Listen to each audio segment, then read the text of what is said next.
हाँ जी, राम राम जी। क्या हाल चाल आपके? उम्मीद करता हूँ आप और आपका परिवार ठीक ठाक होगा। तो आज भाई अपने पास हरियाणा की आन बान शान बैठी है, श्री भूपाल सिंह खत्री जी, एचएसएससी चेयरमैन। आज हरियाणा में कोई ऐसा युवा नहीं होगा, चाहे वो मेल हो चाहे फीमेल हो, चाहे वो कितनी भी उम्र का हो, जो चेयरमैन साहब को ना जानता हो। और अब तो एचएसएससी ने या इनके मार्गदर्शन में ऐसा काम किया गया है जो अब तक हरियाणा सरकार ने या एचएसएससी ने नहीं किया था। आज पहली बार एचएसएससी का सिलेबस जारी हुआ है। अब तक कभी भी एग्जाम कैलेंडर पहले जारी नहीं किया गया था, एग्जाम कैलेंडर पहले जारी कर दिया है और 31,000 पदों पे भर्तियों का नोटिफिकेशन रिलीज कर दिया है। सर, एक तो हरियाणा की तरफ से, हरियाणा के जितने बच्चे हैं आपको धन्यवाद करते हैं, मैं बार बार कमेंटों में देखता हूँ। और स्वागत है आपका नॉलेज टीवी देसीताओं पर। Thank you ji, thank you. सभी बच्चों का अभिवादन। सर कैसे हो? बहुत अच्छे। सर, अभी आपके पास भी कॉल वगैरह आती होगी धन्यवाद के लिए, तो हाँ, बहुत कैसा धन्यवाद लगता के। है? बहुत अच्छा लगता है। और हमने जो वर्षों से बच्चों की मांग थी कि कैलेंडर और सिलेबस आप एसएससी की तरह या दूसरी जो रिक्रूटमेंट एजेंसियां हैं उनकी तरह डिस्प्ले करें, पहले बताएं, तो हमने प्रयास करके ये काम किया है। और शायद इसी एक्सरसाइज में ये जो एडवर्टाइजमेंट है इसमें होने में कुछ देरी हुई है। ओके जी। तो आपके माध्यम से मैं सभी बच्चों को, ऐसे जो इस लाइन में हैं और फार्म भरने जा रहे हैं, तो उनसे मेरी एक रिक्वेस्ट है हाथ जोड़ के कि 16 तारीख से हमारी ऑनलाइन एप्लीकेशन शुरू हो रही है। तो बच्चे अपना जो फार्म है वो फिलअप करने से पहले प्रयास करें कि वो खुद फार्म भरें। अगर उन्होंने साइबर कैफे वाले से भी फार्म भरवाना है तो उनकी उपस्थिति वहाँ साइबर कैफे के पास हो, वो खुद फार्म भरते टाइम उपस्थित रहें और गलतियां कम से कम करें। और सारी इंस्ट्रक्शंस हमने अखबार के माध्यम से, साइट के माध्यम से, सोशल मीडिया के माध्यम से हमने सबको बता दी हैं। तो सारी इंस्ट्रक्शंस प्लीज आप केयरफुली भरें, क्योंकि अभी भी जो हमारी टीजीटी की भर्ती की एप्लीकेशन चल रही है उसमें बच्चे बार बार जो है गलती करते रहते हैं। और हमारे सिस्टम में ऐसा कोई सिस्टम नहीं है कि हम गलती को सुधारें। तो हम करेक्शन का टाइम दे भी सकते हैं, नहीं भी दे सकते। तो इंस्ट्रक्शंस केयरफुली पढ़ें और फार्म अपना बिल्कुल बिल्कुल शांत मन से भरें। कोई भी उसमें गलती नहीं होनी चाहिए, क्योंकि एक गलती उसको हाई कोर्ट तक ले जाती है और फिर हम वहाँ जवाब देते हैं। और हाई कोर्ट भी ये कहती है कि आपने इंस्ट्रक्शंस फॉलो नहीं की, तो आपने पहले फार्म भरने से पहले इंस्ट्रक्शंस पढ़नी चाहिए थी। तो आप लोगों के, आपके चैनल के माध्यम से सभी ऐसे अभ्यर्थियों से प्रार्थना है कि वो गलती कम से कम करें। यानी कि एक छोटी सी गलती भी भारी पड़ सकती बिल्कुल है, भारी पड़ पता नहीं सकती कितने साल आपको चक्कर कटवा दे। है। बिल्कुल। कई बार तो हमने ये देखा कि उस बच्चे की 100% सिलेक्शन जोन में था वो, मगर उससे छोटी सी गलती हो गई और वो सिलेक्शन जोन से बाहर निकल गया। ठीक है जी। सर, मेल कांस्टेबल की ज्वाइनिंग आपने करवा दी है लगभग। एक तो बच्चे बार बार ये पूछ रहे हैं कि दूसरी लिस्ट कब आएगी। इसके अलावा जो मिस मैच का फंक्शन चल रहा है, भाई कुछ बच्चों की बायोमेट्रिक मैच नहीं हुई, तो उनकी लिस्ट कब तक जारी होगी, कब तक उनको मौका दिया जाएगा जी? नहीं, हमने पहले एक लिस्ट 3087 की भेजी थी, उनकी लगभग ज्वाइनिंग हो चुकी है। और उसमें लगभग 300 बच्चे जो हैं वो अपसेंट हैं, जो ज्वाइनिंग करने के लिए किन्हीं कारणों से नहीं आए। दूसरी लिस्ट हमने 2046 की भेजी थी, उसकी बायोमेट्रिक हो चुकी थी। कंपनी ने रिपोर्ट हमारे को कल ही दी और कल ही हमारा सारा स्टाफ जो है वो इस काम पे लगा रहा कि इसमें कितने मिसमैच हैं, कितने अपसेंट हैं। और उसका पूरे का एनालिसिस करके रात 11 बजे हमने डीजीपी ऑफिस को लिस्ट भेज दी है। आपके माध्यम से मेरा ऐसे उन सभी बच्चों से जो दूसरी सूची में, जिन्होंने बायोमेट्रिक कराई है परसों में, तो वो हरियाणा पुलिस की साइट और हमारी साइट को देखते रहें। उनको आज या कल में ही कॉल आएगी, उनकी कल या परसों ज्वाइनिंग होगी। और रही तीसरी बात, जो 833 लोगों का हमारे पास डाटा जो है वो कहीं या तो मिसमैच है या वो अपसेंट है या वो कैप्चर नहीं हो पाए किसी वजह से। एक कंपनी जो जिन्होंने गुड़गांव में किया था, ज़्यादातर शिकायत ये है कि जो गुड़गांव में जिन्होंने एग्जाम दिया था उनका शायद डाटा कुछ मिसप्लेस है, उसका भी नोटिस हम आजकल में निकाल रहे हैं। उनको मधुबन या हरियाणा पुलिस पंचकुला या हम अपने ही ऑफिस में बुला के उनकी बायोमेट्रिक करके पुलिस को अगले दिन ही रिपोर्ट भेज देंगे। और ये जो तीसरी सूची के लिए जो बच्चे अधीर हो रहे हैं या उतावलापन दिखा रहे हैं, ये समस्या भी उनकी 1-2 दिन में ही हल हो जाएगी।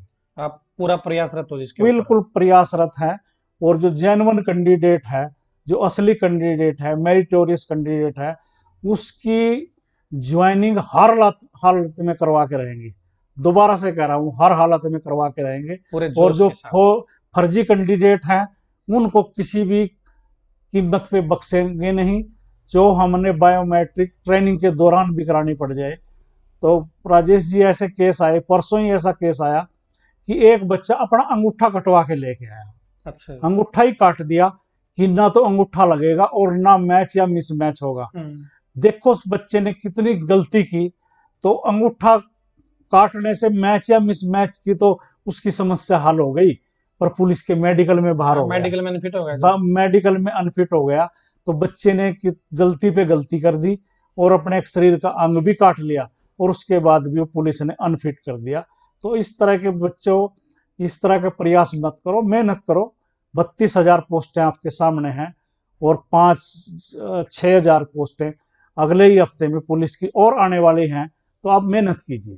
सर जैसे इस तरीके की जो गड़बड़ करते हैं, जैसे अंगूठा काट के लिया, तो आप सोशल मीडिया पर शेयर कर दिया करो उनके वीडियो वगैरह बना के, ताकि और कैंडिडेट ऐसा ना करे आगे।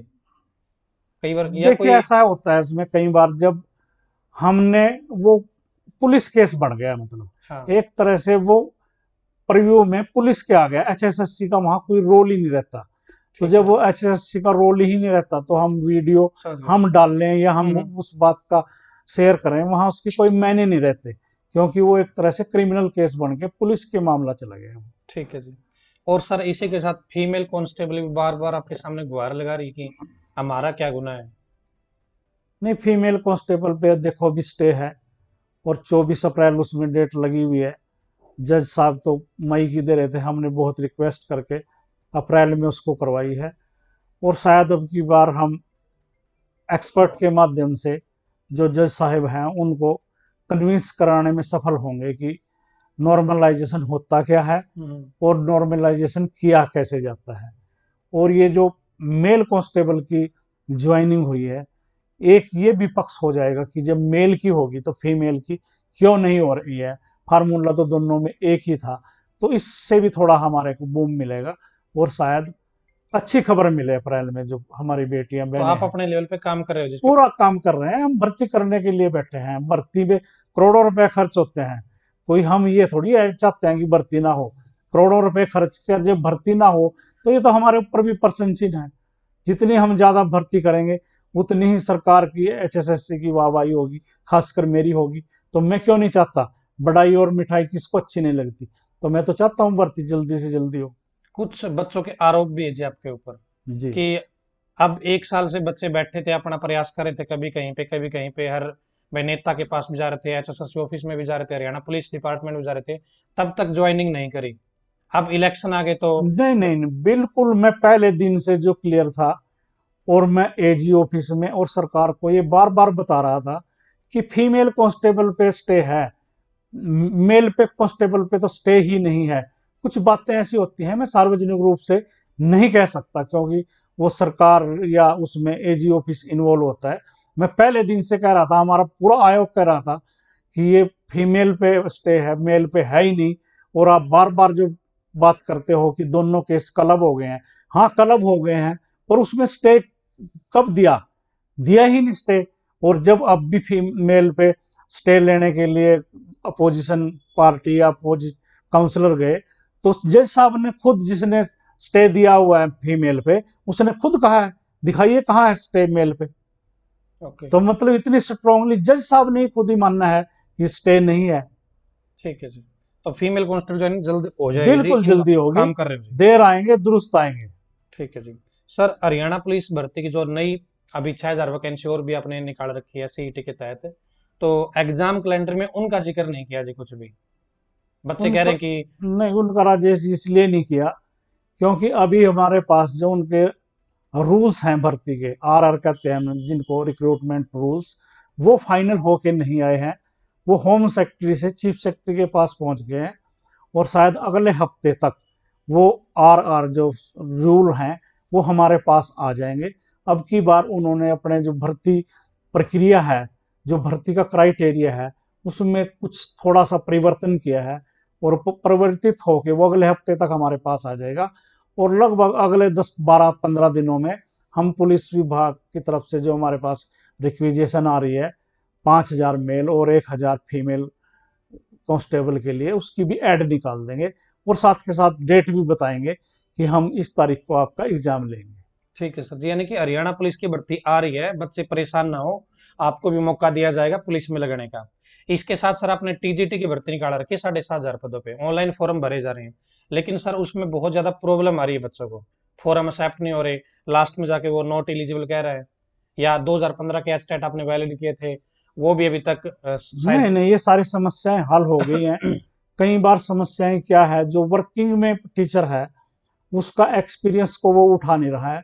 आज ही मैंने अभी बात की है कंपनी वाले से कि इस समस्या को भी देखो। जैसे ही कोई समस्या मेरे पास व्हाट्सएप पे आती है तो मैं कंपनी को फॉरवर्ड करता हूँ और वो उधर से उसका सॉल्यूशन करते हैं। 2015 के जो एचटेट की बात है वो सोल्व हो गया मामला।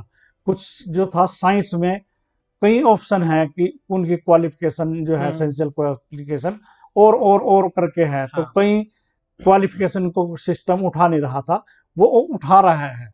और ऐसा नहीं है किसी को पार्टिकुलर एक दो कैंडिडेट को प्रॉब्लम आ रही होगी राजेश जी, वरना 35,000 फार्म क्यों भरे जाते। आज की डेट में 35,000 एप्लीकेशन हमारे को रिसीव हो गई है। तो इसका मतलब ये है कि फार्म तो भरे जा रहे हैं। किसी इंडिविजुअल किसी कैंडिडेट को अगर प्रॉब्लम आ रही है तो वो मेरे को व्हाट्सअप करे और मैं व्हाट्सएप पे जो इसको सोल्व कर सकता है टेक्निकल पर्सन वहाँ, उसको उसका मोबाइल नंबर भेजूंगा और खुद भी फॉरवर्ड करूंगा उसको कि बच्चों को इस तरह की समस्याएं आ रही है। ठीक है सर। सर आपने और सारी भर्तियों का सिलेबस भी बता दिया, एग्जाम डेट भी बता दी, लेकिन टीजीटी भर्ती का ना सिलेबस बताया है, ना एग्जाम डेट जारी करी अभी तक। बहुत जल्दी इसी हफ्ते में, मतलब इसी हफ्ते का मतलब 1-2 दिन में ही हम सिलेबस भी और टेंटेटिव डेट भी जो है बच्चों को टीजीटी की बता रहे हैं। और मेरा बच्चों से सबसे प्रार्थना है कि हमारा प्रयास ये है कि जो सी क्लास के हमारे एग्जाम होंगे, टीजीटी का एग्जाम हम उससे भी पहले ले लें।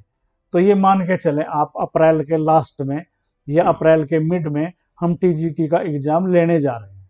सर जैसे अभी आपने बताया कि अप्रैल के लास्ट में या मई के स्टार्टिंग में एग्जाम ले लेंगे, सिलेबस अभी तक बच्चों को मिला नहीं, क्या पता आप नया पैटर्न वहाँ पे सिलेबस नया डिसाइड कर दो। नहीं नहीं, ये मैं आपके माध्यम से भी और बाकी सोशल मीडिया के माध्यम से भी मैं बार बार बता चुका हूँ कि अब की बार जो टीजीटी का हम एग्जाम ले रहे हैं उसमें 70%, 60 से 70% हम सब्जेक्ट का ले रहे हैं और 30% में हम बाकी हरियाणा की जीके, 10 में कंप्यूटर और जो अवेयरनेस के वो है वो सिर्फ पार्ट 30% है।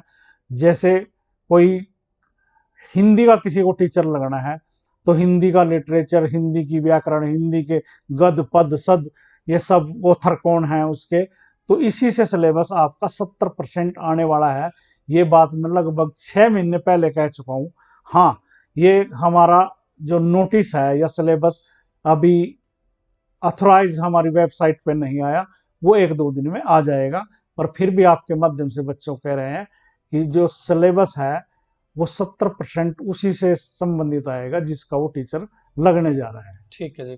सर टीजीटी भर्ती में यदि बच्चा दो पोस्ट के लिए एलिजिबल है, तो क्या वो अप्लाई कर सकता है एक ही फॉर्म के अंदर? एक क्यों, अगर वो 3 में 4 में है तो वो कर सकता है, एक ही फॉर्म में करेगा। और हम इस तरह की व्यवस्था करेंगे, एक सब्जेक्ट का पेपर हम मॉर्निंग में, एक का इवनिंग में उसी स्थान पे लें। अगर बच्चे कोई कॉमन कैंडिडेट हैं और उनका आपस में कोई सब्जेक्ट क्लैश हो रहा है तो हम सब्जेक्ट को क्लैश नहीं होने देंगे, उसी सेंटर या उसी जिले में उसका अगला पेपर भी उसी दिन लेंगे। एक क्यों, 2 या 3 4 जितने में भी वो क्वालिफाई करता है तो वो कर सकता है। ठीक है जी, ये बहुत अच्छा स्टेप है जी आपका। दूसरा सर, अभी जो फॉर्म भरे जा रहे हैं उनमें कुछ बच्चों से गलती हो जाती है, पोस्ट भी अप्लाई हो जाती है, लेकिन वो एरर हो जाता है, कुछ ना कुछ मिस्टेक हो जाती है, तो क्या बच्चा नया फॉर्म भर सकता है? नहीं, बच्चों ने नया फार्म नहीं भरना है। हमारे आयोग ने कल ही फैसला लिया है कि हम जो सी क्लास के अगेंस्ट एप्लीकेशन लेंगे और जो टीजीटी की अभी हमारी चल रही है, हम बच्चों को 2 या 3 दिन का कोरेक्शन का या अपडेट का टाइम देंगे क्लोज डेट होने के बाद। तो वो अपना जो अपडेट करना है उसने या कोरेक्शन करनी है, उन 2-3 दिन में कर सकते हैं, क्योंकि उनकी कोरेक्शन का या अपग्रेडेशन का जो वो खुलेगा सिस्टम, तो उन्हीं दिनों में खुलेगा। अभी उसका खुल नहीं रहा है कोरेक्शन का। हाँ जी, अब तो एडिट नहीं हो रहा जी। जी जी। चलो ठीक है सर। जेबीटी भर्ती जैसे मेवात कैडर की बता रहे थे जी कि 950 के पास वैकेंसी खाली पड़ी है और आपके पास एक बार आई भी थी, तो सर ऐसे कुछ उम्मीद है कि जेबीटी की भर्ती आने वाले दिनों जेबीटी में? मेवात के 2000 पद लगभग हमारे पास आए थे, और जब नए सिरे से हमने उनको वापस भेजा, तो हमने कहा कि नए रूल के साथ और नए रिजर्वेशन के साथ भेजिए। तो उन्होंने टीजीटी के तो भेज दिए 7500 पोस्टें, मगर जेबीटी के शिक्षा विभाग की तरफ से अभी हमारे पास ना कोई डिमांड या रिक्विजिशन नहीं हुई। ठीक है सर। सर सीईटी के अभी करेक्शन वाला पोर्टल चल रहा है, एक तो उस पे सभी को करना जरूरी है या नहीं है, उसमें या जिसको अगर ज्यादातर करें तो अच्छा। उसमें दो ही ऑप्शन है कि उसने जो क्लेम किया है उसको वो वेरीफाई करे, और दूसरा अगर उसने गलत नंबर ले लिए हैं तो उनको विड्रॉल करे या फॉरगो करे, ताकि उसको समस्या पैदा ना हो।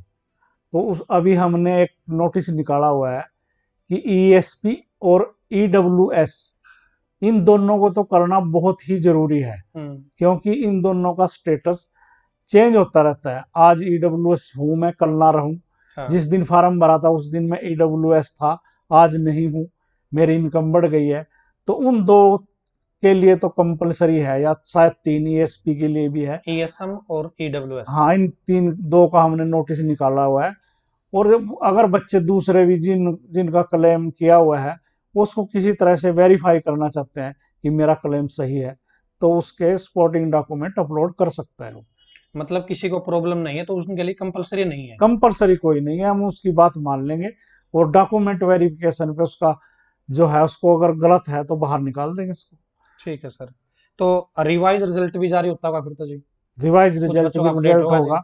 जैसे ये क्लेम और जो डिस्क्लेम है वापसी का, ये सारा अपडेट हो जाता है हमारा डेट के बाद, तो हम ये सारा स्टेटस एनटीए के पास भेजेंगे, और एनटीए से रिक्वेस्ट करेंगे कि जो सोशो इकोनॉमिक के नंबर, नया स्टेटस हमारा ये है, अब बच्चों के रिटर्न के साथ जोड़ के नया स्कोर के साथ रिवाइज रिजल्ट अपनी वेबसाइट पे डालिए, तो वो रिवाइज होगा रिजल्ट मतलब। ठीक है। एक बार आपने ये भी कहा था कि हम रैंकिंग दिखाएंगे बच्चे की, तो क्या अब रैंकिंग दिखाने के ऊपर भी काम करोगे? रैंकिंग तो जब हम 4 टाइम के लिए कॉल करेंगे उसी टाइम बताएंगे उसको कि रैंकिंग, आपकी रैंकिंग क्या है। अच्छा जी।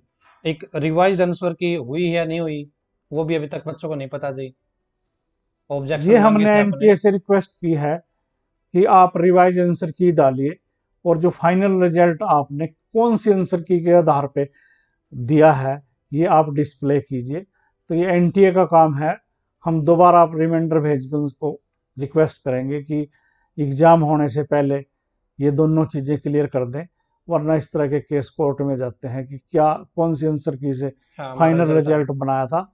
बच्चे इस बात को लेके हाई कोर्ट में चले जाते हैं, तो उनसे दोबारा रिक्वेस्ट करेंगे कि वो फाइनल आंसर की डिस्प्ले करें। ठीक है जी। सर अभी 4 गुना लोगों को एग्जाम के लिए बुलाया जाएगा, जो भर्तियों के एग्जाम होंगे, तो बच्चे को पता कैसे चलेगा कि मैं 4 गुना में हूँ या ना हूँ, मैं तैयारी करूँ इस पोस्ट की? क्योंकि कुछ बच्चे ऐसे एलिजिबल तो आप अप्लाई तो सभी करवाओगे जिसने 50% और 40% नंबर ले लिए, क्वालिफाई कर लिया, लेकिन बच्चे को नहीं पता ना कि भाई मैं एग्जाम दे पाऊंगा ना दे पाऊंगा। हम जो हमारी डेट, क्लोजिंग डेट है, हम प्रयास करेंगे उसके बाद कि एक से अधिक पोस्टों पे कितने बच्चों ने भरा है और कितने बच्चे एक से अधिक पोस्टों पे एलिजिबल है। तो हमारा प्रयास होगा कि हम कट ऑफ बताएं कि कॉमन टेस्ट की कट ऑफ ये है और टेक्निकल पोस्टों की कट ऑफ ये है, तो बच्चों के ऑटोमेटिक पता लग जाएगा कि मैं 4 टाइम में हूँ भी या नहीं। ये एक्सरसाइज हम एग्ज़ाम की डेट से 15 दिन पहले और कट ऑफ के डेट के 1 हफ्ते के अंदर ये एक्सरसाइज हम करने का प्रयास करेंगे।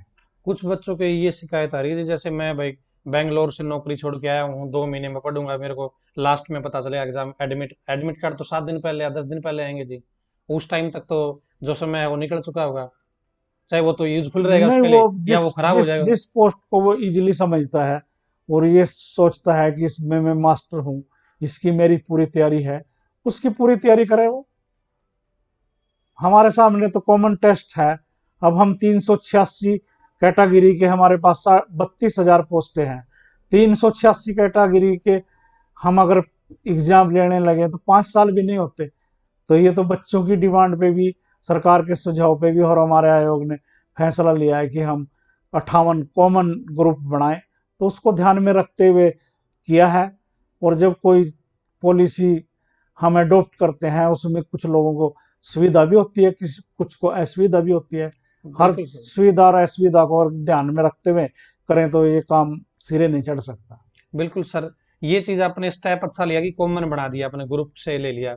अब आप कितने 58 ग्रुप है ना सर, जी, 57 या 58 58 ग्रुप का। उतने एग्जाम लेने वाले हैं। लेकिन सर यदि आप ऐसा कर दो कि फॉर्म अप्लाई करवा लिए, उसके 2-4 दिन बाद आप लिस्ट दिखा दो कि इस पोस्ट के लिए ये बच्चे एलिजिबल हैं, ये क्या, प्रयास करेंगे, आपका अच्छा ताकि सुझाव। बच्चे उसके हिसाब से तैयारी कर पाए। आपका सुझाव अच्छा है, बच्चों का भी कहीं का क्वेश्चन है ये, इसके लिए प्रयास करेंगे। और सर आपने डाटा दिया कि 3,57,000 बच्चे ऐसे हैं जिन्होंने 38 नंबर से ज्यादा नंबर लिए हैं, और इतने ही लोग अप्लाई कर पाएंगे आगे। लेकिन सर उसमें आपने एक चीज ध्यान नहीं दी होगी, या हो सकता है कुछ और विषय उसका, जनरल के लिए 50% नंबर लेना जरूरी है।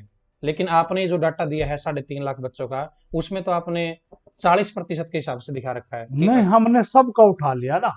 हमने ये कहा हमारे पास 3,57,000 जो बच्चे हैं वो पास हुए हैं या एलिजिबल हुए हैं। वो जो हमारा क्राइटेरिया था, रिजर्वेशन कैटेगरी का 38 नंबर, और जो जनरल कैटेगरी का था वो 47.5 था। तो हमने तो एक काउंट 38 के ऊपर का उठा लिया कि हमारे पास सभी कैटेगरियों में ये लोग 3,57,000 एलिजिबल हैं। और मैंने तो इससे आगे भी पूरा कैलेंडर दिया कि जनरल में कितने क्वालिफाई हैं, बीसी एससी और रिजर्वेशन वालों में कितने हैं, ईएसपी में कितने हैं। तो पूरी लिस्ट भी दी है मैंने साथ साथ। तो उसमें सर जनरल के भी आपने 38 नंबर से ऊपर वाले दिखा रखे, ना कि 49 या 47। जनरल के नहीं दिखाए, वो हमने कुल पास आउट दिखाए हैं। उसमें एससी बीसी या रिजर्व कैटेगरी भी इंक्लूड है और जनरल भी इंक्लूड है। उसके अलावा हमने एक टेबल और दी है, शायद आपने देखी होगी, वो जनरल में कितने पास, एससी में कितने पास, वो भी अलग से दी है। ठीक है जी। सर अभी एक्सपीरियंस के ऊपर 2-4 सवाल आ रहे हैं। एक्सपीरियंस एक तो सोशो इकोनॉमिक क्राइटेरिया के लिए वैलिड होता है, अभी टीजीटी की भर्ती है उसमें एज के लिए भी वैलिड है जी वो। तो कौन से एक्सपीरियंस से एज में छूट मिलती है, कौन से एक्सपीरियंस को सोशो इकोनॉमिक क्राइटेरिया के लिए वैलिड माना जाएगा? एक्सपीरियंस जो है सोशो इकोनॉमिक का, वो तो जो उसकी सिमिलर पोस्ट के लिए ही माना जाएगा। अगर कोई टीजीटी के लिए भर रहा है तो टीजीटी के जिस सब्जेक्ट के लिए भर रहा है उसी में उसका एक्सपीरियंस होना चाहिए। अगर वो कहे कि मैं तो क्लर्क लग रहा हूँ इतने साल से स्कूल में, तो क्लर्क का थोड़ी मानेंगे, टीजीटी का ही मानेंगे, मतलब सेम पोस्ट का मानेंगे। गवर्नमेंट डिपार्टमेंट से होना चाहिए या वो प्राइवेट का भी चलेगा जी, वो सोशो इकोनॉमिक गवर्नमेंट क्राइटेरिया के लिए? डिपार्टमेंट से होना चाहिए। अगर कोई प्राइवेट स्कूल या कॉलेज में है तो हमने उसके लिए कहा है कि डायरेक्टर एजुकेशन के साइन हो कि आपका स्कूल जो है वो एफिलेटेड है या नहीं। अगर वो प्राइवेट का भी चलेगा, अगर एफिलेटेड है और डायरेक्टर एजुकेशन के उस पर सिग्नेचर है, काउंटर साइन है। सोशो इकोनॉमिक क्राइटेरिया नंबर मिल जाएंगे जी जी, उनको। मिल जाए। चलो ठीक है जी। सर सीईटी का फॉर्म आज से जैसे 2 साल पहले भरा था, उस टाइम पे इनकम 1,80,000 फैमिली आईडी में लिखी थी। लेकिन अब यदि देखते हैं तो वो इनकम किसी की 4 लाख, किसी की 5 लाख ऑटोमेटिक हो रखी है। यही तो अपडेट करने के लिए पोर्टल खोला हुआ है कि आपने जो क्लेम किया था उसको वेरीफाई करो, आज की डेट में आपकी स्थिति क्या है। लेकिन जब फॉर्म भरते हैं तो वहां पे लाइन लिखी है कि जो फॉर्म भरने की डेट है उससे पिछला साल क्या थी आपकी स्थिति, वो पूछ नहीं, रखी है। हमने उसकी जो फाइनेंशियल ईयर जो पिछला निकाली वाला, थी जुलाई की 13 या कि कौन दस डेट है, जुलाई दो जो हजार 10 बाईस 22 की, उस तक का जो स्टेटस है वो हम एक्सेप्ट करेंगे, क्योंकि हमारी क्लोज डेट वो थी। तो आज की इनकम काउंट नहीं करोगे आप? नहीं, आज की नहीं करेंगे। क्योंकि अगर उसकी आज बढ़ गई इनकम है, उसमें 4 लाख दिखा रखी आज है। अगर लेकिन उसकी बढ़ गई है तो उसको नॉट एलिजिबल नहीं करेंगे। वो वैलिड है जी, वो हाँ जी। 10 जुलाई 2022 जी के जी हिसाब से आप जी जी। उसको जब देखो हम फिजिकली डॉक्यूमेंट वेरिफिकेशन करेंगे तो हम उसी डेट का स्टेटस देखेंगे उसका। ठीक है जी। और मैरिड लड़की को फादरलेस के नंबर मिलते हैं नहीं मिलते जी? मिलते हैं, फादरलेस के मिलते हैं, नॉन जॉब के नहीं मिलते। अगर उसके ससुराल में कोई सर्विस में है, जो बताया गया है कि सास ससुर, उस स्पाउस मतलब पति पत्नी से में से, या अनमैरिड बच्चे, या अनमैरिड देवर, तो अगर उसमें नॉन जॉब के नहीं मिलेंगे, फादरलेस के मिलेंगे। फादरलेस के पीछे मैं पहले भी बता चुका हूँ, सरकार की मंशा ये है कि वो बच्चा जब पढ़ रहा था, उसको अच्छा अचीव करने के उसके पास चांस थे, तो उसके फादर नहीं रहे थे, तो उसके घर में अर्ली जो अर्निंग हेड था वो नहीं रहा था, तो उसने सफर किया है इसके लिए, उसकी एजुकेशन ठीक नहीं हो पाई, उसको ऐसी स्थितियां नहीं मिल पाई, तो फादरलेस के नंबर उस धारणा को देख के दिए जाते हैं, मैरिड लड़कों को मिल जाएंगे। मिल जाए। सर फायर ऑपरेटर कम ड्राइवर की 2063 वैकेंसी आई हुई है। इसमें कुछ बच्चों को डाउट ये है कि इसमें जो फायर फाइटिंग का बेसिक सर्टिफिकेट कोर्स मांगा है वो हरियाणा से चलेगा, हरियाणा गवर्नमेंट का चलेगा, या प्राइवेट सेंटर का चल जाएगा, या फिर नागपुर में एक सेंटर है जी नहीं, वहां का उसमें जो वैलिडिटी? हमारी एडवर्टाइजमेंट है उसमें लिखा हुआ है स्टेट गवर्नमेंट या गवर्नमेंट ऑफ इंडिया हाँ जी। से एफिलेटेड है जो इंस्टीट्यूट, उसका चलेगा। यदि किसी ने इसी ट्रेड से आईटीआई कर रखी है तो वो वैलिड चलेगा बिल्कुल जी? वैलिड है, अगर कोई आईटीआई इस तरह के कोर्स कराती है तो। और कुछ बच्चे कह रहे हैं कि जी आजकल फर्जी डिप्लोमे भी बिक रहे हैं जी, तो फर्जी डिप्लोमा में डॉक्यूमेंट वेरिफिकेशन भी निकल आएंगे, और हमने अब की बार तो बड़ी सख्ती से जो डिपार्टमेंट में जिसकी सिलेक्शन होती है उस डिपार्टमेंट को ये कहा हुआ है कि आप ज्वाइनिंग सिर्फ इनकी सब्जेक्ट टू करके करिए, और सभी डॉक्यूमेंट जो इसने दिए हैं उनकी वेरिफिकेशन कराइए, जिस इंस्टीट्यूट से किया है, किस यूनिवर्सिटी से किया है, किस संस्था से किया है। अगर वहां से ये आता है कि ये डुप्लीकेट है या ये यूनिवर्सिटी फेक है, तो उनको सिलेक्शन के बाद भी बाहर निकलेंगे। ऐसा बच्चे प्रयास बिल्कुल ना करें। ये हमारे संज्ञान में आया है कि टेक्निकल पोस्टों के लिए डिप्लोमे या सर्टिफिकेट बड़ी मात्रा में खरीदे जा रहे हैं, उनकी वेरिफिकेशन होगी, बिल्कुल 100% होगी। यानी कि कोई भी फर्जी कैंडिडेट सिलेक्शन नहीं ले पाएगा? बिल्कुल नहीं सिलेक्शन ले पाएगा। सिलेक्शन के चाहे 1 साल बाद बाहर निकालना हो, 6 महीने बाद निकालना हो, जो फर्जी है उसको नहीं रहने देंगे डिपार्टमेंट में। ठीक है जी। सर सीईटी का फॉर्म भरा था बीसीए कैटेगरी से, उसके नंबर आ गए 70, यानी कि वो जनरल में भी क्वालिफाई है उसका सीईटी, और बीसीए में भी है। अभी कुछ पोस्ट ऐसी है उसमें बीसीए की वैकेंसी नहीं है, तो क्या वो बच्चा जनरल में अप्लाई कर पाएगा उस पोस्ट के लिए? जनरल में अप्लाई नहीं कर पाता हो, मगर अगर स्क्रीनिंग टेस्ट में उसके नंबर इतने आ जाते हैं कि जनरल की कट ऑफ से ऊपर हैं, तो जो बीसीए हो वो जनरल की कट ऑफ में अगर है तो उसकी सिलेक्शन जनरल में होगी। यानी कि अभी अप्लाई तो उसको बीसीए में ही करना बीसीए पड़ेगा, में ही करना पड़ेगा, वो अपने नंबर लेके फिर जा नंबर सकता है? लेके वो जनरल में जा सकता है। ठीक है जी। और कुछ इसी कंडीशन में ईडब्ल्यूएस का मैटर है सर, वो 2022 में तो ईडब्ल्यूएस के लिए काबिल था, लेकिन अब सीईटी मेंस की भर्ती महीने 2 महीने में फॉर्म भरे जाएंगे, उस टाइम पे ईडब्ल्यूएस वैलिड नहीं बन सकता उसका, फिर वो आगे कैसे अप्लाई करेगा जब उसके पास सर्टिफिकेट ही नहीं है? 2022 का कहा है ना, 10 जुलाई या 13 जुलाई जितने जो डेट है उसका क्या स्टेटस था वो देखेंगे। वो तो अब तक रिजल्ट निकालने के लिए था जी, लेकिन अब जो फॉर्म अप्लाई करेंगे उस टाइम भी तो उसका वैलिड डॉक्यूमेंट मांगोगे आप कि वैलिड आज, डॉक्यूमेंट देखेंगे, वो देखेंगे सीईटी का स्टेटस क्या था उसकी। लेकिन ईडब्ल्यूएस का सीईटी अब से नहीं तो बना रहा था। क्वालिफाई हुआ है ना वो। अच्छा जी। और सीईटी का फॉर्म स्पोर्ट्स कोटे से भर दिया जी, अब स्पोर्ट्स की एक भी वैकेंसी नहीं है 31,000 में, तो वे बच्चे क्या करेंगे जी अब? सीईटी में कुछ बच्चे पास हुए हैं जो ईएसपी के थे, हाँ। उनके लिए स्पेशल ड्राइव की भर्ती आ रही है अगले हफ्ते में, अच्छा। 4 इनसे अलग डिपार्टमेंटों की। और इनसे वैकेंसी निकल अलग, सकती है जो? हाँ इनसे अलग आएगी।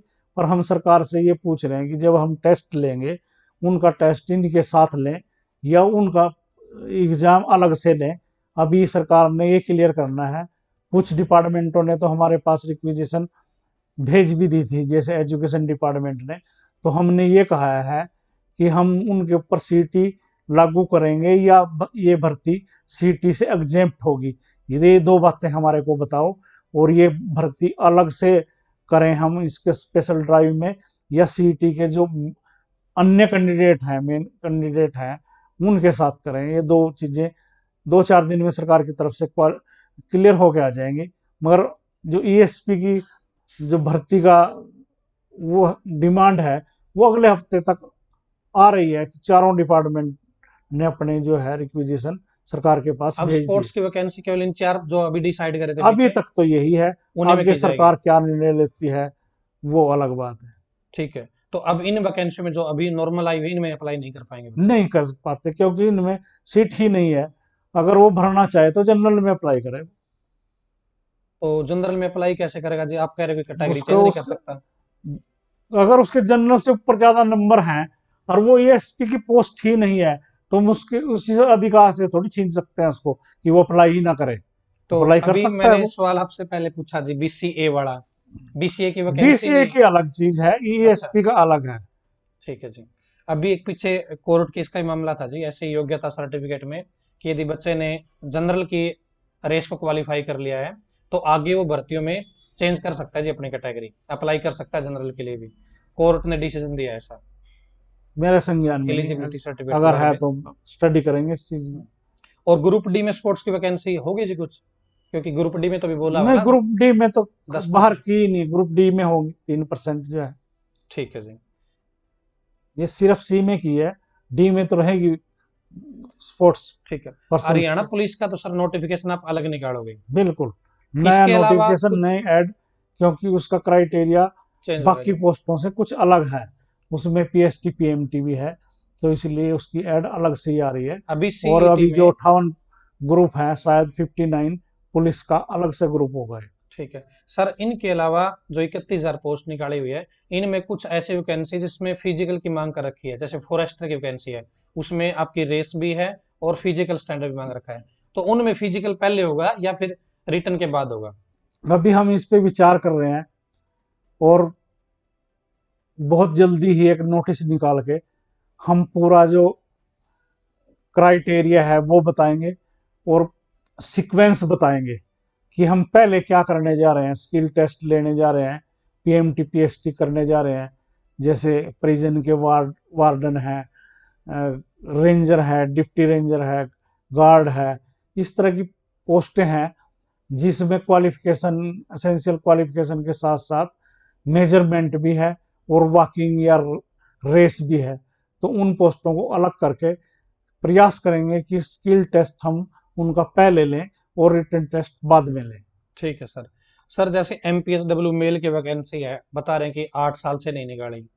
इसके अलावा वाटर पंप ऑपरेटर की भर्ती थी, वो इस बार एडवर्टाइजमेंट में अपने नहीं दिखा रखी। पाइप फिटर की कुछ वैकेंसी थी, ये नहीं दिखा रखी जी। तो ये आगे आने की उम्मीद है डिपार्टमेंट से, या कुछ और दिक्कत चल रही जी इन वैकेंसियों के साथ? देखिए राजेश जी, हम रिक्रूटमेंट एजेंसी हैं। जो वैकेंसी सरकार या डिपार्टमेंट हमारे पास भेजता है हम उसकी भर्ती करते हैं या भर्ती प्रक्रिया शुरू करते हैं।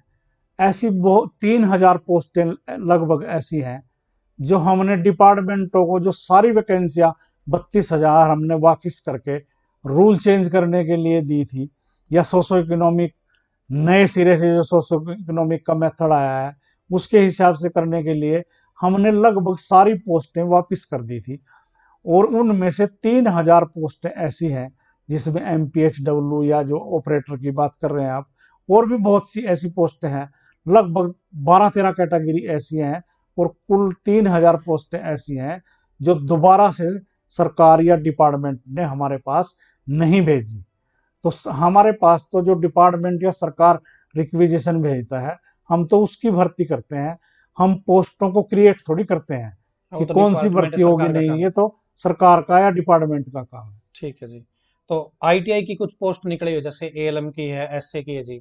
किसी बच्चे के पास आईटीआई ना हो लेकिन इसी ट्रेड में हायर क्वालिफिकेशन हो, पॉलिटेक्निक हो या बीटेक हो, तो क्या वो बच्चा एलिजिबल है जी? एलिजिबल है।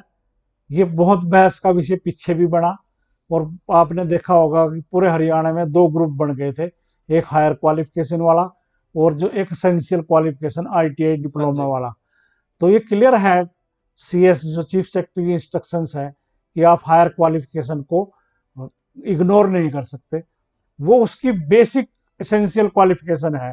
अगर उससे ज़्यादा पढ़ा हुआ है वो, सेम ट्रेड उसको में। पॉलिटेक्निक में डिप्लोमा है या उसी स्ट्रीम से उसकी बीटेक है, तो हम उसको रोक नहीं सकते, वो एलिजिबल है। ठीक है जी। इस बार आपने वो परसेंटेज की कंडीशन भी लगा दीजिए कि आपको, आपने जो इलेक्ट्रीशियन का कोर्स किया उसमें 50% या 60% नंबर होने जरूरी है। नहीं, बता रहे। ऐसा ऐसा नहीं है। हमने अगले टेस्ट में ये कहा है कि जनरल को 50 और रिजर्व कैटेगरी को 40% नंबर लेने हैं। डिप्लोमे में परसेंटेज की तो कोई शर्त नहीं है, है जी ऐसा। तो डिपार्टमेंट ने भेजी होगी। हाँ, तो वो अब बता रहे कि डिपार्टमेंट पहले ने, ऐसा कई नहीं था जी। डिपार्टमेंटों ने उसमें अकाउंटेंट चाहिए, तो उन्होंने कहा कि हमारे को तो एम कॉम में जो 60% से ऊपर है वो चाहिए। वो तो डिपार्टमेंट का क्राइटेरिया है, हमारा थोड़ी है। ठीक है जी। और जो अभी आप बात कर रहे थे सीईटी मेंस में 50% व 40% की नंबर आपको लेके आने पड़ेंगे, जरूरी है, बिल्कुल तभी आप फाइनल में जा पाओगे। बिल्कुल। तो सर बच्चे ये कह रहे हैं कि आपने करीम तो पहले निकाल ली, अब और क्या बच्चे की जान लोगे। बोल रहे हैं कि जब 7 लाख बच्चों में से 3.5 लाख बच्चे निकाल दिए, उनमें से एएलएम के लिए हो सकता है 5,000 बच्चे हो, और क्या करीम निकालोगे जी। चलो, हम बच्चों के साथ हैं और कुछ बातें बताने के नहीं होते, तो हम ज्यादातर बच्चों को ये सोचेंगे कि उनकी सिलेक्शन हो, कोई बच्चे ऐसा क्या, तरीका अपनाएंगे कि इस 50 और 40% की वजह से ज्यादा बच्चे ना रहें। कोई क्योंकि ऐसा तरीका निकालेंगे। एचएससी का जो पेपर का लेवल है जी वो यूपीएससी से भी ऊपर है। चलो, हम कह नहीं बच्चे सकते कह उसको। बच्चे कह रहे हैं कि हम यूपीएससी क्रैक कर देंगे, लेकिन देखेंगे, एचएससी से डर जो लगता है। हमारे प्रिंटर है या एक्सपर्ट है या एग्जामिनर है, हम उसको कुछ हिदायतें देंगे कि ज्यादा से ज्यादा बच्चे पास हो। ठीक है जी। सर सीईटी मेन फॉर्म में आप ग्रुप वाइज बुलाओगे, या जो कैटेगरी बना रखी है आपने 360-70 के आसपास, उनके हिसाब से 4 गुना बुलाओगे, या फिर जो बच्चे की कैटेगरी है, जनरल है, ईडब्ल्यूएस है, पोस्ट के 4 गुना बुलाओगे जी। ये क्वेश्चन विचारणीय है, और हमने इस पे अभी तक विचार नहीं किया कि हम ग्रुप के 4 टाइम बुलाएं या उसकी कैटेगरी के 4 टाइम बुलाएं। इसके ऊपर विचार क्योंकि करने सर का, बिल्कुल इसमें आपने बहुत आप, अच्छा सुझाव दिया है। और ये 1-2 दिन में ही हमने एक्सरसाइज करनी पड़ेगी। हम अपने आयोग की मीटिंग बुला के और एक्सपर्ट की मीटिंग बुला के इस बात को निर्धारित करें कि इसमें हम क्या फार्मूला अपनाएं। आपका बहुत धन्यवाद इसके लिए कि आपने एक ऐसी हिडन बात हमारे को बताई कि आप धन्यवाद की तो, कैटेगरी का 4 टाइम करेंगे या ग्रुप का धन्यवाद की तो कोई बात, मुझे लाशी पे दिया बजा। करेंगे। अच्छा, जैसे सर 31,000 वैकेंसी भी निकाल रखी है, तो कुछ लोग कह रहे हैं कि भाई यहाँ पे डायरेक्ट इसका 4 गुना, भाई 1.25 लाख लोगों को बुलाया जाएगा, या ऐसा ही है या कुछ और नहीं नहीं नहीं, अभी तक। पोस्टों का 4 टाइम। अभी तक तो पोस्ट का 4 टाइम है ना। अब आपने पोस्ट कर ग्रुप में 2 में हाँ, बांट वो दिया बात। अलग अलग ये विचार नहीं है। दिक्कत होगी जी हाँ उसमें, जी। थोड़ा सा सोचने वाली बात होगी हाँ, जी। नहीं, जो कैंडिडेट के हित में जो निर्णय होगा वो करेंगे। अभी कुछ बच्चे कह रहे हैं कि सर सिलेबस तो ठीक है, एचएसएससी चेयरमैन साहब ने दे दिया, धन्यवाद है उनका, लेकिन वो सिलेबस ऐसा दे दिया कि हम लगातार 6 महीने 1 साल भी पढ़े तो भी वो कवर नहीं हो सकता, इतना वाइड सिलेबस है। कोई वाइड नहीं है। जो जैसे टीजीटी का आप देख रहे हैं, या किस चीज का आप देख रहे हैं, जेई का देख रहे हैं, स्टाफ नर्स का देख रहे हैं, वो 70% वो है जो पढ़ के आया है। वो सिर्फ उसने जो पढ़ा था वो किताबें उठानी है। आपकी कोचिंग को भूल जाए, अब वो जो पढ़ा था उसने सिलेबस अपनी क्लास में, उसको उठाए एक बार। कॉमन वाले और में उसका फायदा उसको ये होगा, अगर सिलेक्शन भी नहीं हो रही है तो वो अपडेट हो जाएगा। हम्म, प्राइवेट फैक्ट्रियों में उसमें भी उसको काम मिल हाँ सकता है। स्पेसिफिक में तो उसको फायदा हो बिल्कुल जाएगा जी, बिल्कुल। बिल्कुल। जो आपको चाहिए, डिपार्टमेंट को चाहिए, वो हाँ चीज उसको हाँ जी, नॉलेज हाँ जी। होगी। और ये आपके माध्यम से और कैंडिडेट की मांग थी ये, कि मैंने बिल्कुल लगना स्टाफ नर्स है, आप पूछ रहे ढाका कहाँ की राजधानी है मेरे से। बिल्कुल। मेरे से पूछो ना मरीज को कैसे ट्रीट करना है। अभी जब आपने सिलेबस रिलीज किया तो हरियाणा में किसी भी टीचर ने वो सिलेबस एक्सप्लेन भी नहीं किया। नहीं, आपने किया है। चलो, लेकिन अच्छा स्टेप है जी। अब नहीं तो भाई 2 महीने बाद कवर हो जाएगा, लेकिन स्टेप अच्छा है, अब बच्चों को ये चीज मिल गई। नहीं, आपने जो सिलेबस डाला, आपका फोन आया कि ये ठीक नहीं है, पर बाद में आपने तुरंत ये मान लिया कि मैंने अब उसको बड़े ध्यान से पढ़ा है। और आपके एक साथी ने उसको एक्सप्लेन किया, मैंने आपकी वीडियो हाँ देखी, जी, वो सिर्फ, बहुत अच्छे ढंग से किया। यही जरूरत थी बच्चों को एक्सप्लेन वो करने अब तक किसी और ने नहीं किया जी, अपने। की। नहीं, आपने बहुत अच्छा किया। चलो। बच्चों की भी दुविधा उससे कुछ हटी हुई, हम्म, और कुछ चीजें हमारी भी जानकारी में आई। बिल्कुल जी। और आपने जो कॉमन वाली वैकेंसी है 12th वाली और ग्रेजुएशन वाली, उसमें हरियाणा जीके को वैल्यू दे दी दोबारा से, वो भी एक अच्छा स्टेप है जी। लेकिन कुछ बच्चों की एक और डिमांड है जी, जो स्पेशल टेक्निकल वाली जॉब है उनमें भी हरियाणा जीके थोड़ी एक्स्ट्रा करनी चाहिए सर को, ताकि हरियाणा के बच्चे को वेटेज मिले। नहीं, हमारा उन चीजों में जो टेक्निकल है उनमें प्रयास ये है कि बच्चा जो उसकी ट्रेड है, जिस पोस्ट पे वो जा रहा है उस चीज का वो मास्टर हो। बाकी उसने कुछ जनरल नॉलेज चाहे कम भी हो उसकी, तो हम जो उससे काम करा रहे हैं कम से कम उसमें तो मास्टर हो ना वो। नहीं, वो तो 70% में बहुत अच्छा स्टेप है जी। जो अभी 20% में आपने दे दिया जी भाई, हम इंडिया के भी पूछ सकते हैं, हम मैथ के पूछ सकते हैं, रीजनिंग के पूछ सकते हैं। वहां पे हरियाणा जीके को आप थोड़ी वेटेज दे सकते थे, जैसे आपने कॉमन वाले में दिया। चलो इस पे बाद में विचार चेंजमेंट किया विचार ना, करेंगे, वो और जो अच्छा। पेपर सेटर है उससे कहेंगे कि हरियाणा बिल्कुल, मतलब को आपको थोड़ी अप्रिशिएट प्रेफरेंस किया जी दें। इस काम को कि तुरंत आपने एक्शन लिया उस चीज के ऊपर। और सर हरियाणा पुलिस के जो फीमेल कैंडिडेट है जी, जो पहले नाम आ गया था लिस्ट में, क्या अब वो सीईटी मेंस में नो जॉब के नंबर ले सकती है जी? क्योंकि अभी तक ज्वाइनिंग नहीं हुई, हो भी नहीं, और जरूरी नहीं, क्या पता उनका नाम लिस्ट से हट जाए, ले सकते हैं अभी तक, क्या पता रिजल्ट रिवाइज हो जाए जब उस तक समय। ज्वाइनिंग नहीं होती तब तक ले सकते हैं। ठीक है जी, क्योंकि बार बार सवाल आ रहे थे जी। सीईटी मेंस का आपने एग्जाम शेड्यूल जारी कर दिया जी, अनेक प्रकार के ग्रुप्स का, क्या इनका रिजल्ट भी इकट्ठा ही आएगा? ये अभी गर्व की बात है कि हम कौन सी पोस्ट का रिजल्ट पहले दें, कौन सी का बाद में दें, या मैक्सिमम रिजल्ट हम एक ही दिन दें। अभी ये विचार करेंगे इसी से। डीवी में कितना गुना लोगों को बुलाया जाएगा जी डॉक्यूमेंट वेरिफिकेशन में? जो भी पास होंगे, अच्छा, इसमें अब वो गुणा वाले कंडीशन हट कोई जाएंगे गुणा कि वाली कंडीशन जितने। नहीं है। जितने हमने 4 गुणा बुलाए तो 4 गुणा को ही डीबी पे बुला लेंगे। अगर 4 गुणा नहीं हो रहे हैं, जितने गुणा हो रहे हैं या वन टाइम में हो रहे हैं उनको बुलाएंगे। यानी कि वो 50 और 40 वाले कंडीशन पूरा कर दे, वो हाँ, एलिजिबल हो जाएंगे। बिल्कुल बिल्कुल। सर वीएलडी की पोस्ट बाकी स्टेट में सीईटी से 12 है, अपने वाले में अंदर है। वीएलडी की पोस्ट खाली भी रहती है जी, और इस बार भी बता रहे हैं कि वीएलडी वाले बच्चे बहुत कम है, पोस्ट ज्यादा है, इस बार भी खाली रह जाएगी। वो तो एप्लीकेशन आने के बाद पता लगेगी कि पोस्टों से ज्यादा हमारे पास एप्लीकेशन आ रही है या पोस्टों से कम आ रही है या बराबर बराबर आ रही है। अभी हम ये बात थोड़ी कह सकते हैं।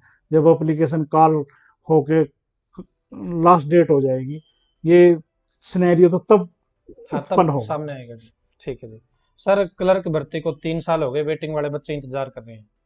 रिवाइज रिजल्ट से पहले भी वेटिंग में थे, बाद में वेटिंग में है, तो अब तक कोई वेटिंग के ऊपर काम नहीं हो रहा जी, बच्चे बार ये बार। केस अभी सब जुडिस है ना।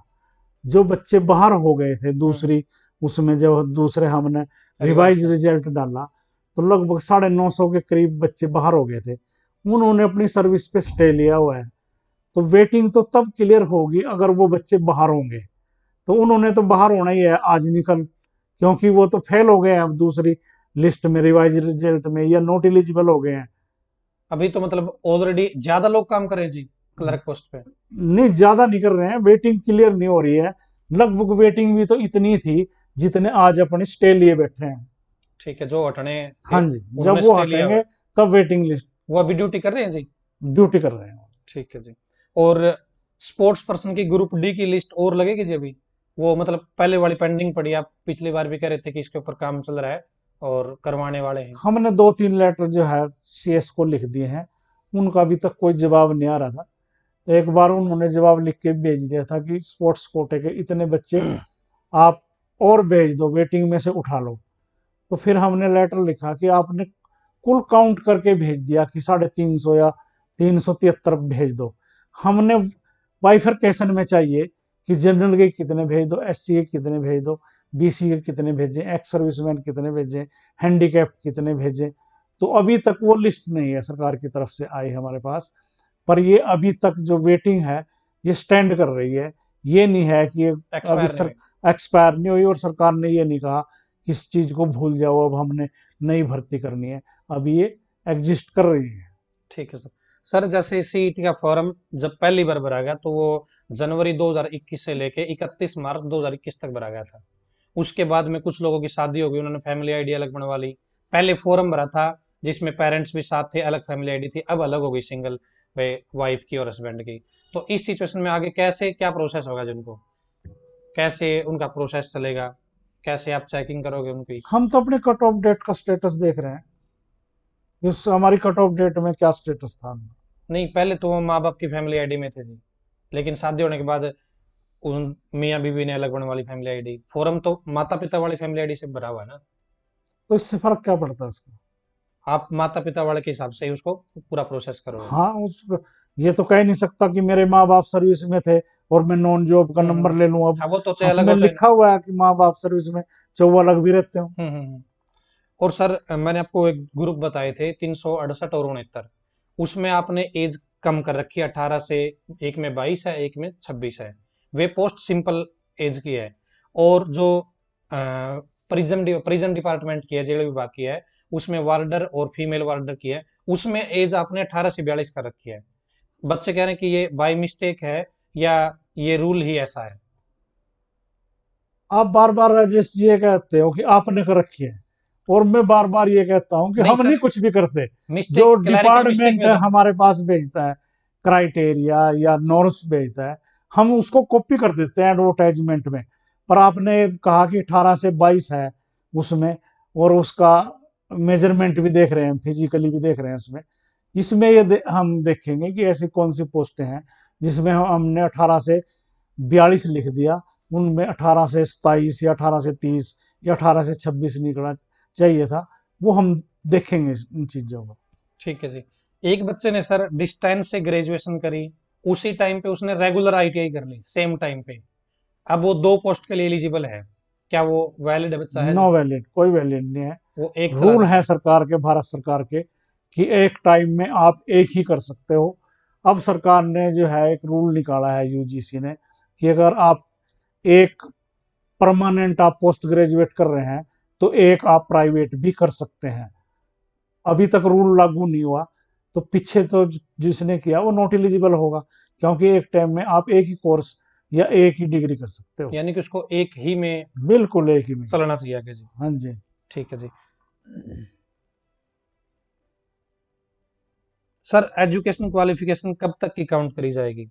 जैसे एक बच्चे ने सीईटी का फॉर्म भर दिया 10वीं बेस पे या +2 बेस पे, अब उसकी ग्रेजुएशन भी हो चुकी है, अब आप ये 16 तारीख से फॉर्म स्टार्ट होंगे, तब तक उसकी ग्रेजुएशन कंप्लीट हो गई, क्या वो पटवारी का फॉर्म भर पाएगा? सी क्लास के लिए जब आप अप्लाई कर रहे हैं ना, हम्म। उस टाइम आप सीईटी को भूल जाइए, हम्म। क्योंकि सीईटी हमारा क्वालिफाइंग टेस्ट था।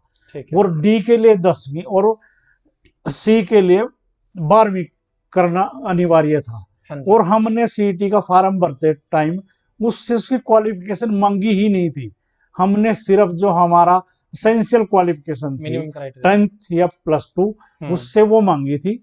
अब वो सी क्लास के लिए जब फॉर्म भरेगा, अपने जितने भी उसके पास डिप्लोमे या हायर क्वालिफिकेशन है, या उसकी पोस्ट के हिसाब से जो सूट करती है, तो अब अपलोड करेगा वो फॉर्म। अब लग जाएगी जो उसकी एक्स्ट्रा बिल्कुल क्वालिफिकेशन लग तो। जाएगी। और सर अगर वो +2 करके उसने सीईटी दी थी, अब वो ग्रेजुएट हो गया है या बीटेक जो भी कर लिया उसने, तो अब हम अपनी डेट, जो हमारी कट ऑफ डेट है फॉर्म भरने की, आखिरी तारीख, उस तक उसकी जो है मार्कशीट या डीएमसी जारी होनी चाहिए, हम तो उसको देखेंगे। ठीक है जी। सर कुछ बच्चे जैसे एज के बारे में पूछ रहे हैं, एज अब से काउंट करी जाएगी या सीईटी फॉर्म की लास्ट डेट थी वहां नहीं, से? अब से जैसे हरियाणा पुलिस की ना ना, भर्ती निकलती है। सीईटी की का क्या, सीईटी तो 3 साल के वैलिड है। ये थोड़ी है कि जिसने 2023 में सीईटी कर ले, वो जाके 25 में कहेगी मेरी तो 22 में एज थी, तो मैं ओवरेज नहीं हुआ। हम तो पोस्ट के अगेंस्ट जो यानी कि अब एज जो है वो पोस्ट देखेंगे। निकलेगी उस टाइम पे जो एज बि, मांग बि, रखी है वो बि, पूरी होनी चाहिए आपकी बिल्कुल अब। बिल्कुल। तो सर जैसे कोरोना का टाइम था, पुलिस वाले बच्चे कह रहे हैं कि भर्ती तो हर साल 5,000 पदों पे आनी थी, सीएम साहब ने अनाउंसमेंट करी थी, कोरोना के कारण नहीं आई, भर्ती पूरी नहीं हो पाई, तो क्या उनको थोड़ा बहुत रिलीफ मिल सकता ये है? पॉलिसी मैटर है, इस तरह के डिसीजन सरकार लेती है, ना कि एचएसएससी।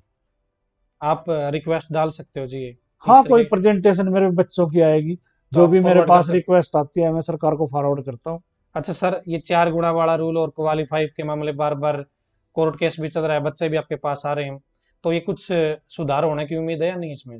भाई 4 गुणा की नहीं, जगह। अभी तक तो हम जो सीईटी का ड्राफ्ट है उसके हिसाब से चलेंगे, क्योंकि सर्विस रूल्स या जो भी ड्राफ्ट बनाया सरकार ने बनाया है, अभी तक 4 टाइम का है। आगे क्या होता है, सरकार ही कुछ अपना डिसीजन बदलती है या कोर्ट की तरफ से कोई इस तरह की जजमेंट आती है, ये अलग बातें हैं। पर अभी तक मैं क्लियर करना चाहता हूँ, ये 4 टाइम ही है, as per draft of CET. Sir जैसे आपने अभी एग्जाम ले लिया और कोर्ट में केस चल रहा है, तो कोर्ट बाद में बोल देगी कि आपने एग्जाम कैसे ले लिया, अभी तो कोर्ट में प्रोसेस था, हम तो 10 गुना का रूल करने वाले थे, आपको नहीं, सजेस्ट करने कोर्ट वाले भी थे। अगर इस तरह का कोई डिसीजन देती है तो वो अगर एग्जाम से पहले देती है तो लाभ तो उसका तभी है। हम्म। एग्जाम होने के बाद कोर्ट का कोई डिसीजन आता है तो उसका कोई लाभ थोड़ी हुआ। ओके जी, पहले मिल जाएगा तो आप चेंज कर सकते हो। पहले आए तो चेंज कर सकते हैं, सरकार चेंज करेगी, हम क्यों। ठीक है। पार्टी सरकार बनेगी इसमें, क्योंकि रूल उन्होंने निश्चित किया है ना। बिल्कुल तो बिल्कुल। एचएसएससी ने तो रूल नहीं बनाए, तो सरकार पार्टी है, अब भी हम पार्टी नहीं है कोर्ट में। ठीक है जी। सर ग्रुप डी के फॉर्म कब से स्टार्ट होंगे, कितने पदों पे भर्ती होगी, एग्जाम कब होगा? गोली मत देना जी बस। ग्रुप डी के लिए अप्रैल में मान के चलो कि जिन्होंने बच्चे नहीं भर सके थे वो, और जिन्होंने भर दिया था 10,54,000 जो कॉमन कैंडिडेट थे सी में भी और डी में भी, उन्होंने कोई अपडेट करना है, लगभग अप्रैल में पोर्टल खुलेगा। और स्पष्ट करना चाहते हैं सरकार की भी, कैंडिडेट की भी, और आयोग की भी ये इच्छा है कि हम पहले सी क्लास की पोस्टें भर लें और उसके बाद हम डी की भरें, क्योंकि कोई डी को छोड़ के सी में ना आए, वही स्थिति उत्पन्न हो जाएगी। हमने 18,000 डी के लिए भरे थे और रह गए हमारे पास आज की डेट में 7 या 8 हजार लोग सी में चले गए। तो हमारा प्रयास होगा कि हम सी की भर्ती पहले कर लें और डी की बाद में करें। इसलिए पोर्टल तो अगले महीने तक खुलेगा, मगर जो एग्जाम है वो जुलाई सितंबर तक होगा। इनके एग्जाम के बाद ही प्रोसेस जी करोगे जी इसके ऊपर, फॉर्म अभी भरवा लिए जाएंगे जी जी जी। अप्रैल के अंदर।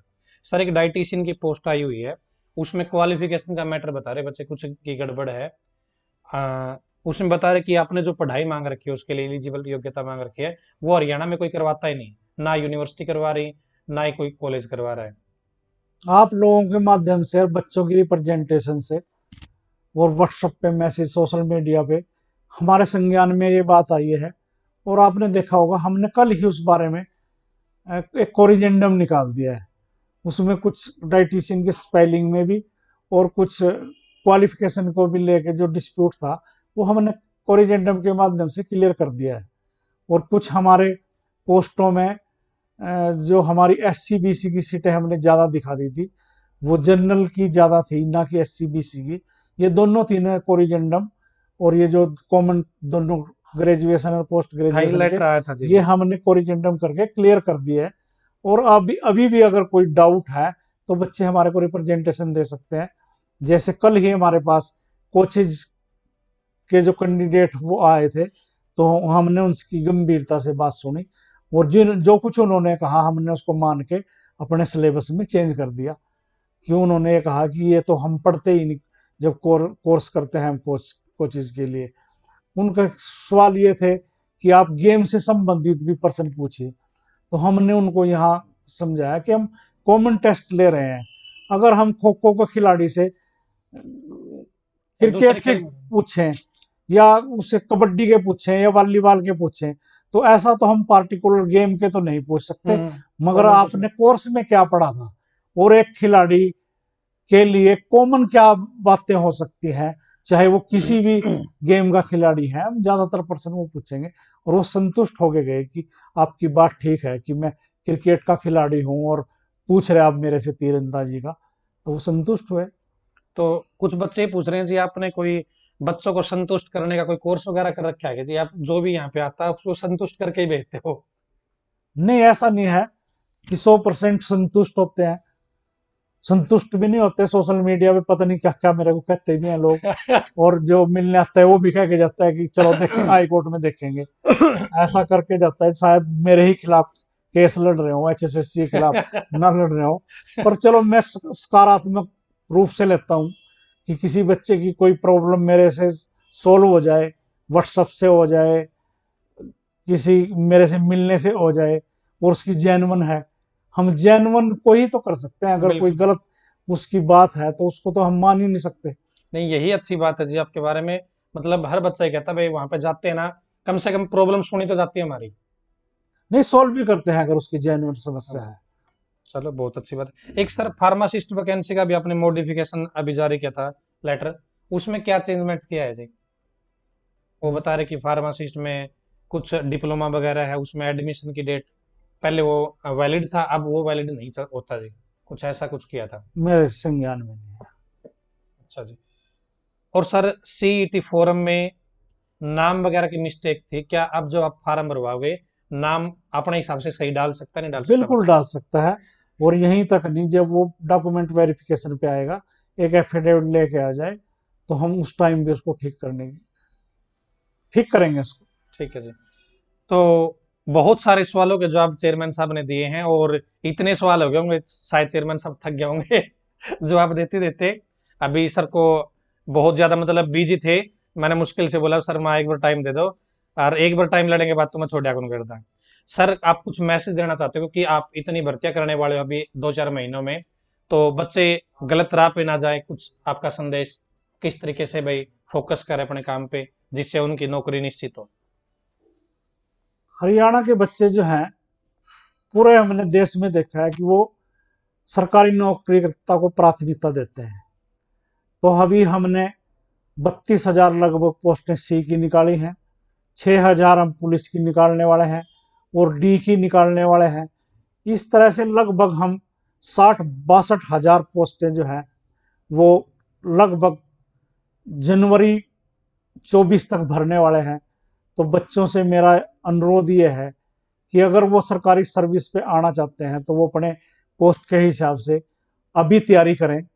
और अगर वो इस एग्जाम क्लियर नहीं कर पाते तो वो अपना कोई छोटा मोटा धंधा और देख लें, मगर इफ एंड बट से सरकारी नौकरी में एंट्री का प्रयास मत करें, क्योंकि ये सारी चीज़ें अब बंद हो चुकी हैं।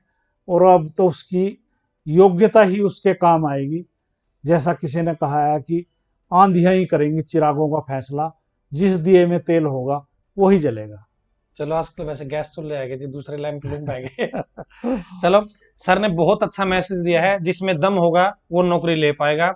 और यदि आपके और कंफ्यूजन है तो आप चेयरमैन साहब से कभी भी पूछ सकते हैं। कॉल पे मैंने यहाँ पे देखा कि 5-7 कॉल आई है बच्चों की, डायरेक्ट बात कर रहे हैं। और शायद किसी भी डिपार्टमेंट में आपको ऐसा चेयरमैन नहीं मिलेगा जो खुद बच्चों की प्रॉब्लम सुन रहा है और उनको सोल्व भी कर रहा है। तो सर बहुत बहुत धन्यवाद, आपने टाइम निकाला। Thank you, thank you. और आप सभी का बहुत बहुत धन्यवाद, आपने यहाँ तक वीडियो देखी। धन्यवाद।